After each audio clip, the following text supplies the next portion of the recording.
We all know this has been headline news all over the world, the uncertainty Britain facing right now as it exits the European Union, one of the continent's toughest tests in modern time.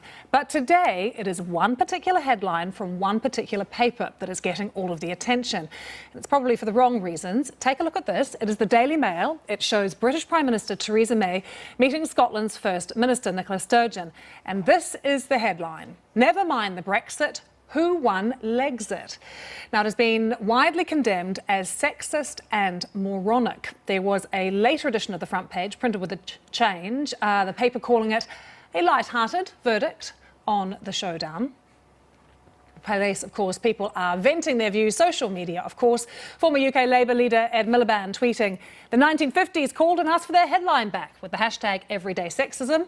Journalist Emma Barnett writing, breaking news, 2 women have 4 legs between them. Forget their brains, it's utterly immaterial. And someone's redesigned the front page as a joke with 4 leading British politicians wearing shorts. David Cameron, Jeremy Corbyn, Michael Gove and Boris Johnson. I cannot tell you what a stir this has caused here in the UK, so much so we have to talk about it. With me here in the studio is Harriet Hall, digital features editor with Stylist magazine, and in Manchester is Angela Epstein, who writes comment and opinion pieces for the Daily Mail. Harriet, I'm going to start with you. What did you think when you first saw this headline? Well, I mean, it's just yet another example of utterly abhorrent sexism, and we see this all the time, but this is sort of right in your face, worse than we've seen in a long time. It's really reducing these women to their physical attributes. You know, these are the 2 most powerful women in British politics, and we're seeing them talking about their legs.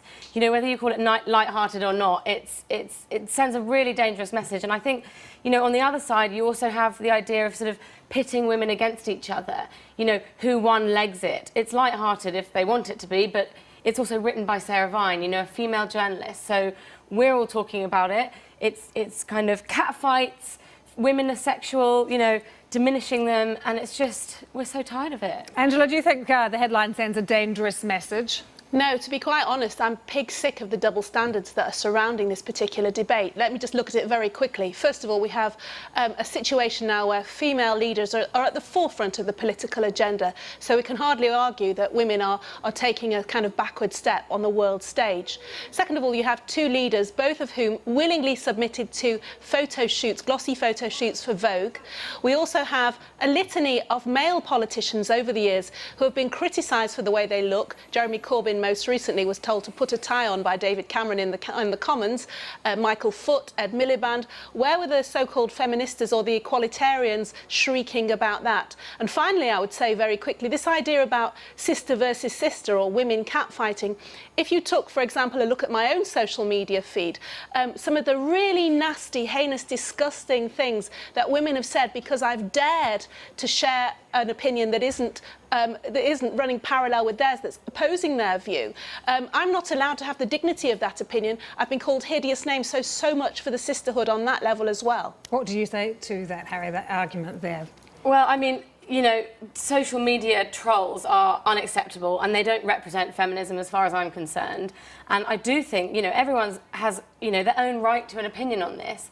But this is not a double standard. You know, Jeremy Corbyn being asked to wear a tie by David Cameron is not the same as reducing the PM and the First Minister of Scotland to their legs. It's just, it's not comparable.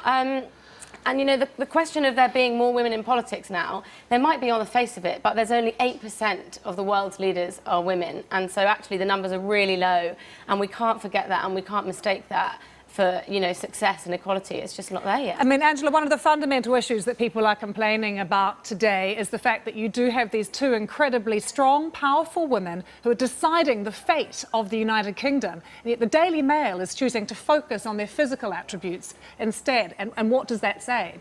Well, first of all, I would say, by the way, I've been trolled by, amongst the trolls was a very high-powered columnist on a national newspaper. So it wasn't just some armchair militant in her back room not wanting to sort of share her views. So there's been high-level trolling, if you like. Second of all, I would say that the Daily Mail, which, by the way, is just won Newspaper of the Year for its highly, highly regarded journalism, has been a robust critic of Brexit, of the independence. It's offered fair and equal criticism of the political agenda. If you turn to page 6 today, there is cogent analysis of the meeting between Theresa May and Nicola Sturgeon. This was a light-hearted front page. And let's remember that every day in our professional lives and our working lives, women in particular use dress as a tool to show that they are credible, they're professional, they're sleek, they're groomed. I haven't come onto this programme wearing an old biker's jacket and, I've put some makeup on, not because, Angela, because I want to look the part. It is not about how groomed they are that people are commenting on. The headline actually sets out a competition about who has the best legs, which is trying to normalise the kind of sexist behaviour that people have been trying to get rid of for years. Some of the other comments are sort of saying this takes us back to the 1950s. We just find this kind of behaviour unacceptable. And while the Mail may have other comment further on in the paper, this is the key headline. This was the top story in the paper today. Also, I think referring to the Daily Mail as, it's won this accolade, that's exactly why they should be careful. They've got this responsibility. They're representing a nation. Young women will see this and they'll think, I'm interested in politics. They'll look at it and they'll think, hell no, I don't want to get involved in that. Women are constantly being reduced in this way. And just because, Theresa May appeared in Vogue in a fashion shoot, that's not relevant here. It's not relevant here. Both of them did. Look, I have a 12-year-old daughter, and I think people like Theresa May, Nicola Sturgeon, all the women on the global political stage who are now making great strides within their professional life are marvellous role models. And the remark we made earlier, and it's true, 8% of women in high political positions, it may be either because women don't want them, they want to stay at home with children, they don't want the pressure of the domestic versus working life that is just going to implode if they take on too much, or maybe in a meritocracy, those particular candidates were female that weren't good enough. For too long, we have derided the fact that because women don't necessarily always make great inroads into particular levels in politics, that it's because they are women. These women were both wearing shorter skirts, have got gorgeous legs. You can't fail but to see them, so why shouldn't we comment on them?